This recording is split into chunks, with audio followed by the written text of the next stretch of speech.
اچھا، کبھی سوچا ہے کہ یہ جو بڑے بڑے پیچیدہ پروجیکٹس ہوتے ہیں، یہ آخر وقت پر مکمل کیسے ہو جاتے ہیں؟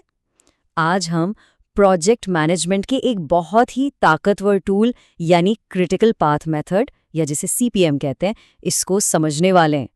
یہی وہ سوال ہے جو ہر پروجیکٹ مینیجر کے ذہن میں گھومتا رہتا ہے۔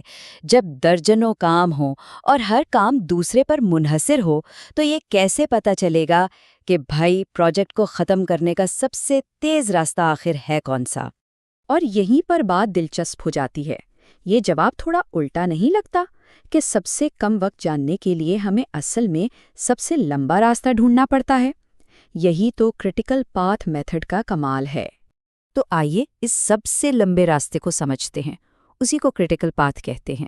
یہ آپ کے پروجیکٹ میں کاموں کا وہ سلسلہ ہے جسے پورا ہونے میں سب سے زیادہ وقت لگے گا، اور یہی وہ سلسلہ ہے جو یہ طے کرتا ہے کہ آپ کا پروجیکٹ کم سے کم کتنے عرصے میں ختم ہو سکتا ہے۔ مطلب یہ کہ اس راستے پر کسی بھی کام میں ایک دن کی بھی تاخیر ہوئی تو سمجھے پورا پروجیکٹ ایک دن لیٹ ہو گیا۔ تو سوال یہ ہے کہ یہ کرٹیکل پاتھ ہم ڈھونڈتے کیسے ہیں؟ اس کے لیے ہمیں 3 بنیادی چیزوں کو سمجھنا ہوگا جو ہر پروجیکٹ کی بنیاد ہوتی ہیں۔ چلے ایک ایک کر کے ان کو سمجھتے ہیں۔ سب سے پہلی چیز ہے سرگرمی یعنی ایکٹیویٹی۔ یہ سمجھیں کہ ٹو ڈو لسٹ کا کوئی بھی ایک آئٹم جیسے دیواریں بنانا، سافٹ ویئر کا کوڈ لکھنا یا مارکیٹنگ کیمپین ڈیزائن کرنا۔ یہ وہ چھوٹے چھوٹے کام ہیں جن سے مل کر پورا پروجیکٹ بنتا ہے۔ دوسری چیز ہے انحصار یا ڈپینڈنسی۔ یہ کاموں کے درمیان کا رشتہ ہے۔ بالکل سادہ الفاظ میں یہ بتاتا ہے کہ کون سا کام کس کے بعد کرنا ہے۔ اس کی سب سے عام قسم فنش ٹو سٹارٹ ہے، مطلب کام B تب تک شروع نہیں ہو سکتا جب تک کام A ختم نہ ہو جائے۔ اس کی ایک بہت ہی آسان مثال دیکھیں۔ ظاہر سی بات ہے، دیواروں پر پینٹ تو تبھی شروع ہوگا نا جب دیواریں بن کے تیار ہو چکی ہوں گی۔ یہ ایک بالکل واضح فنش ٹو سٹارٹ انحصار ہے۔ اور ہماری تیسری اور آخری چیز ہے دورانیہ۔ یہ صرف ایک اندازہ ہے کہ ہر کام کو مکمل کرنے میں کتنا وقت لگے گا۔ یہ گھنٹوں میں بھی ہو سکتا ہے، دنوں میں بھی یا ہفتوں میں بھی۔ بس یہ یاد رکھنا ہے کہ یہ ایک بہترین اندازہ ہے، کوئی پکی گارنٹی نہیں۔ ٹھیک ہے، تو اب ہمارے پاس تینوں بنیادی چیزیں آ گئیں، سرگرمیاں، ان کا ایک دوسرے پر انحصار اور ان کا دورانیہ۔ اب ان معلومات کو استعمال کر کے ہم اپنے پروجیکٹ کا ایک نقشہ بنا سکتے ہیں۔ اسے نیٹ ورک ڈایاگرام کہتے ہیں اور یہ ہمیں کام کے پورے فلو کو دیکھنے میں مدد کرتا ہے۔ چلیں ایک مثال سے سمجھتے ہیں۔ اس ٹیبل میں ہمارے ایک فرضی پروجیکٹ کا ڈیٹا ہے۔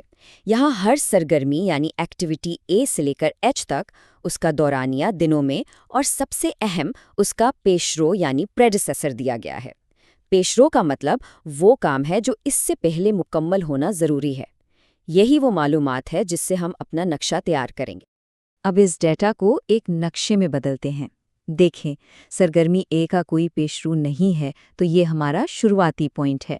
پھر ہم دیکھتے ہیں کہ B اور C دونوں A پر منحصر ہیں تو ہم A سے ان دونوں کی طرف ایرو بنا دیں گے۔ اسی طرح ہم ایک ایک کر کے پورے پروجیکٹ کا فلو بناتے جائیں گے، ایک سرگرمی کو دوسری سے جوڑتے ہوئے جب تک ہم آخری سرگرمی H تک نہیں پہنچ جاتے۔ لین جناب، ہمارا نقشہ تیار ہے۔ اب اصل کام شروع ہوتا ہے، کرٹیکل پاتھ کا حساب لگانا۔ اس کے لیے ہمیں شروع سے آخر تک جانے والے ہر ممکنہ راستے کو پہچاننا ہے اور پھر ہر راستے کی کل لمبائی کو جمع کرنا ہے۔ جیسا کہ یہاں نظر آ رہا ہے، ہمارے پاس 3 ممکنہ راستے ہیں۔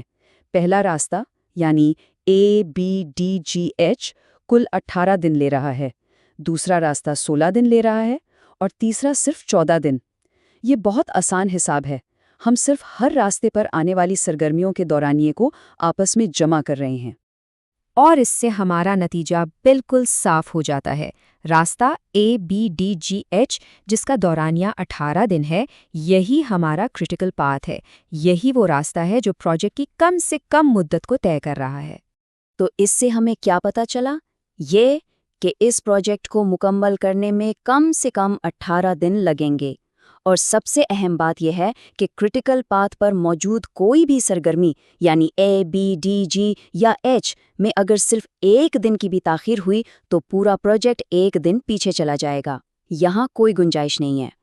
تو کیا کریٹیکل پاتھ کا مطلب صرف یہ جاننا ہے کہ پروجیکٹ کب ختم ہوگا؟ نہیں، بالکل نہیں۔